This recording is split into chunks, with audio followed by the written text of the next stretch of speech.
this is the International Year in Sports 86, and it does seem like we say this about every year, but this has been another special year. I'm Dale Hansen, and in this next hour, you'll see again why sports play such an important part in everyday life. We live in a world where governments put up borders and barriers between us as people, but the people who play the games tear those barriers down. It's the personalities that make sports special in our lives. A Jack Nicklaus at Augusta, a Willie Shoemaker in Kentucky, with a great Maradona in Mexico City. And it's those great stories in sports we'll share with you this next hour. Produced in association with Adidas, the world's largest manufacturer of athletic footwear and apparel. And sponsored in part by Budweiser. Beechwood Age for that clean, crisp taste. This Bud's for you. Let's wait until January to finish last year's business, and the NFL works the same way.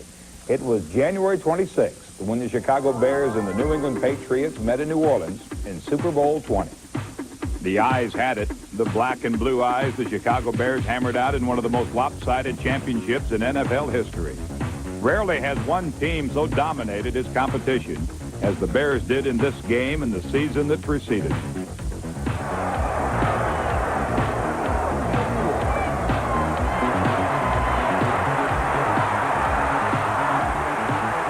Super Bowl 20 in New Orleans, the New England Patriots trying to match Chicago's fierce kamikaze style. And with the Bears going along, at first it almost worked. I say it started off a little rough. I screwed up. I called the wrong play when Wally fumbled. That was my fault. And other than that, I think we played pretty well on offense. So it was supposed to be a slant play, but to the other side, and I just had a mental lapse, early in the ball game. Just one of those things that shouldn't have happened and did, and we just overcame it. But if anything brought the Bears out of their January slumber, it was Patriot hands turning colder than a New England winter.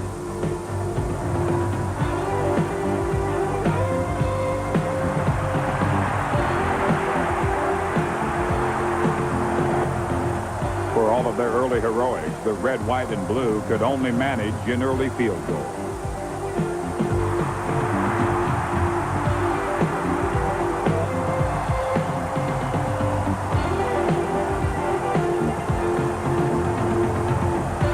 The three-pointer was soon matched, and it foretold of the coming avalanche.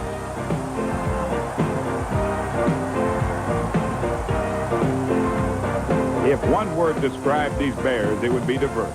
Off the field, they shuffled through the regular season, each seemingly marching to his own beat. But once on the field, the transformation occurred, and they became one, a team. Jim McMahon would defy his coach, Bears management, and the NFL. But his ability earned his teammates respect in the game's most valuable player award. But perhaps the biggest celebrity in this game, refrigerator William Perry, a wasted draft choice 6 months before. But his touchdown put the Patriots in the deep freeze. Oh, yes, that was H-44 off the left side, and Coach Dicker called that play, and I was just overwhelmed about it when he called it. I was so happy because I thought I was going to get out there and block for Walter and just knock another linebacker down. Under the guidance of defensive genius Buddy Ryan, Chicago's defensive crew evoked memories of the days of Dick Butkus.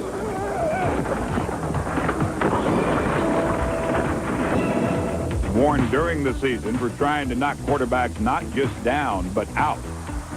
These were the most feared men in football.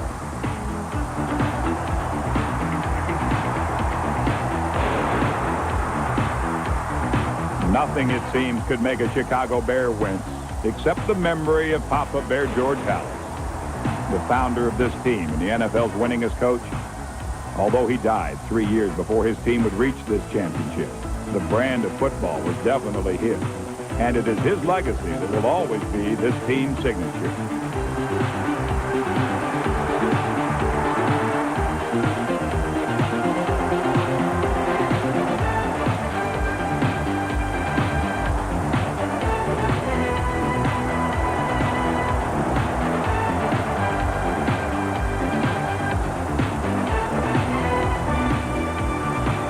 Looking like a child among men, quarterback Tony Eason was no match for the black and blue. He soon gave way to veteran Steve Grogan, but the results were the same. There was no mercy.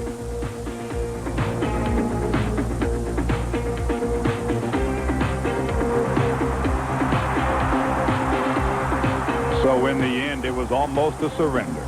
210 years after the revolution, the Patriots had finally given up. Mike Ditka had begun the season unsure of his future in Chicago.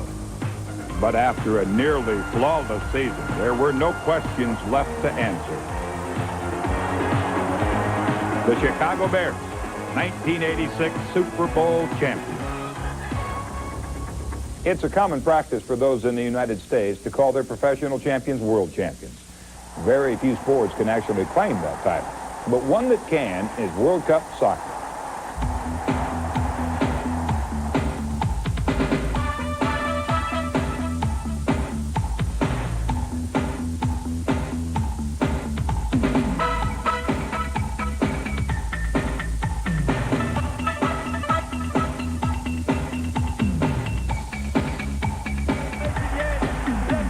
There is no greater spectacle in international sport than the World Cup. 1986 witnesses one of the finest finals ever. France and Brazil meet in this quarterfinal, and France's Platini ties this match at 1.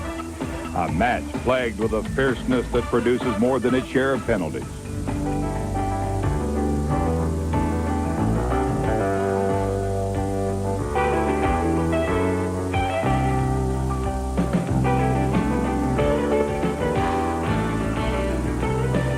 That goal. It is the French advancing on a penalty kick, and what a shot it is.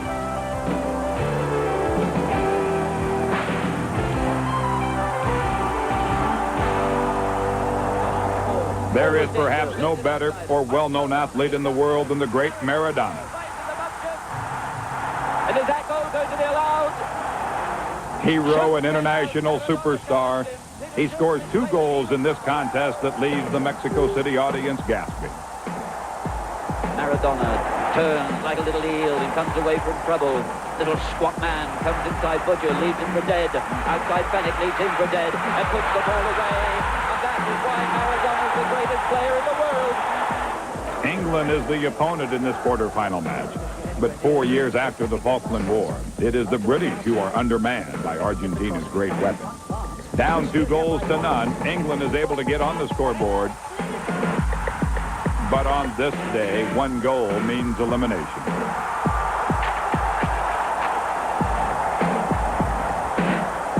The other great personality in this tournament is West Germany's Rummenigge.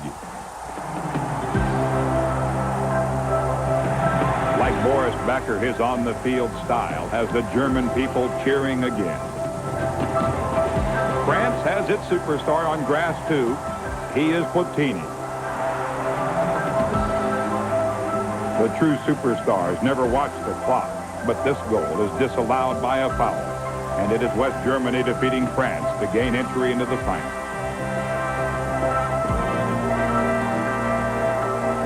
The other semifinal is between Argentina and Belgium, and the second half belongs to Maradona again.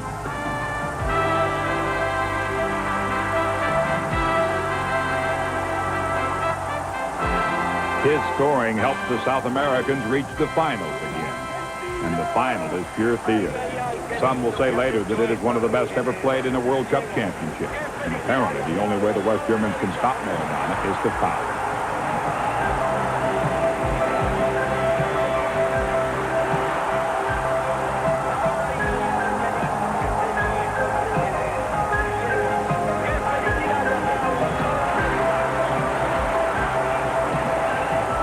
With a chance to take a 2-0 lead, the Argentinians miss on the free kick.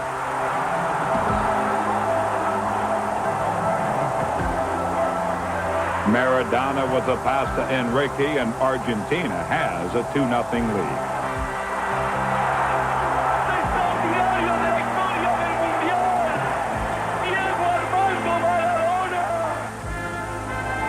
The West Germans managed to come back to tie the 1986 World Cup Championship.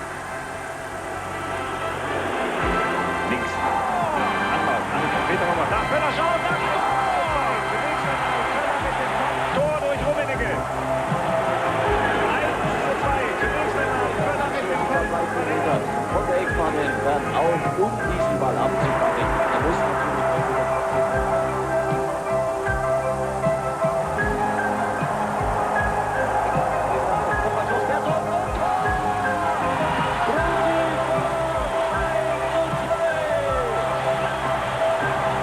But again, Argentina's Maradona manages a pass and breakaway for the South Americans' Barashka, scoring the winning goal.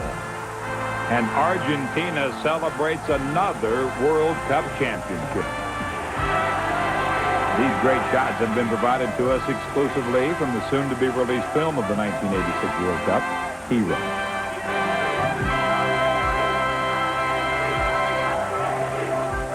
Maradona is certainly one of those international superstars and personalities we talked about earlier. There are so many more. Many of them gather in Indianapolis, Indiana in May. Mario Andretti, A.J. Foyt, and many of the greatest drivers in the world of the Indy 500. We'll be going 200 miles an hour when we come back on the International Year in Sports 86.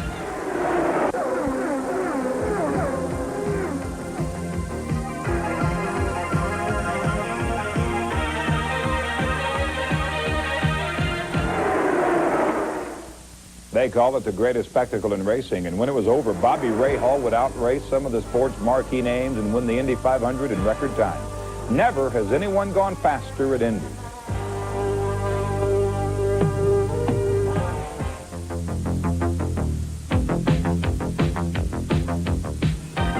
One of those racing superstars is Rick Mears, the man who set the Indy speed record in 1984, averaging 163 miles an hour. In 1986, he wins the pole position. Hoping for his 47th career win is Mario Andretti. Son Michael is a contender, too. Another one of the great names in racing is Unser. Big and Little Al make this a true family sport. Also qualifying four-time winner A.J. Foyt. And the oldest driver in 86, Dick Simon. On the first day of the time trials, Bobby Rahal in the Budweiser car qualifies. But for Mario Andretti, it isn't so easy. This accident forces him to a backup car. The 1986 Indy 500 will also be remembered for this, the endless days of rain.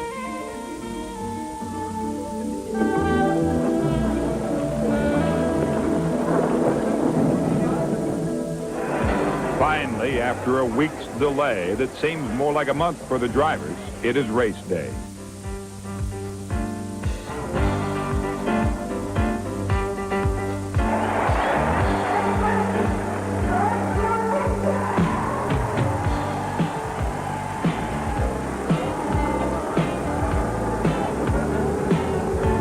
The early leader is Michael Andretti.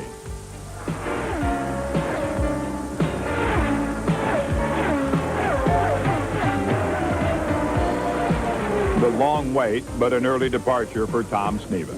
Mario Andretti's day ends early, too, and the yellow flag brings Rick Mears, the new leader, into the pits.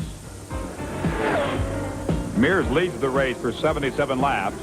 For A.J. Foyt, lap 15 is his final one. The final laps are a duel between Kevin Cogan and Rahal.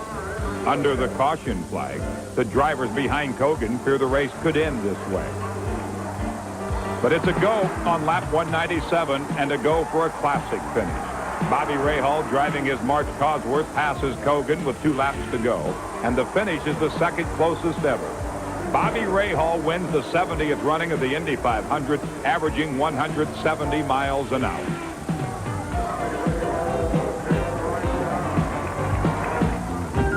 Indianapolis is a world removed from Australia. Down under, the most popular auto race is the Australian Grand Prix.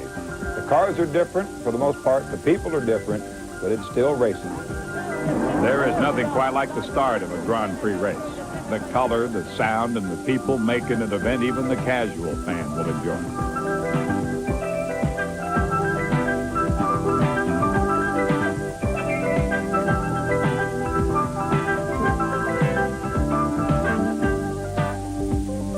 At the Australian Grand Prix, Keke Rosberg is the early leader. Behind the wheel of Formula One racing, where the slightest mistake and you're off track. Rosberg, our leader, is out with the blown tire. Nigel Mansell is next. That's Mansell. That is Nigel Mansell. And the car absolutely shattered. He's fighting for control, but you can see what's happened. Mansell is out of the race. Nelson Piquet, winner of the Brazilian, German, and Hungarian Grand Prix, pits, while Alain Prost takes the lead with 15 laps to go. As Mansell watches, Prost wins in one of his best years on the circuit. It's another victory for Alain Prost.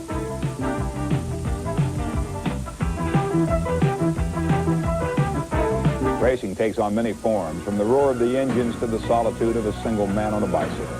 It may be the most physically demanding race of them all. It's the Tour de France.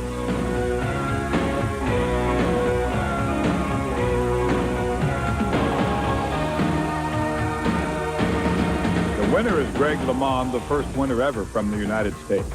His challenger and teammate, the great Bernard Hinault of France, the overwhelming favorite, retiring after a legendary career. Time trial is really what we call the race of the truth. I mean, there's no team tactics. There's nothing involved. It's just the strongest guy wins. And it came at the end of the Tour de France when that's the truest test of all, at the end of the Tour de France. Even though LeMond falls in the trials here, he was still within 30 seconds of Hinault's time in the trials.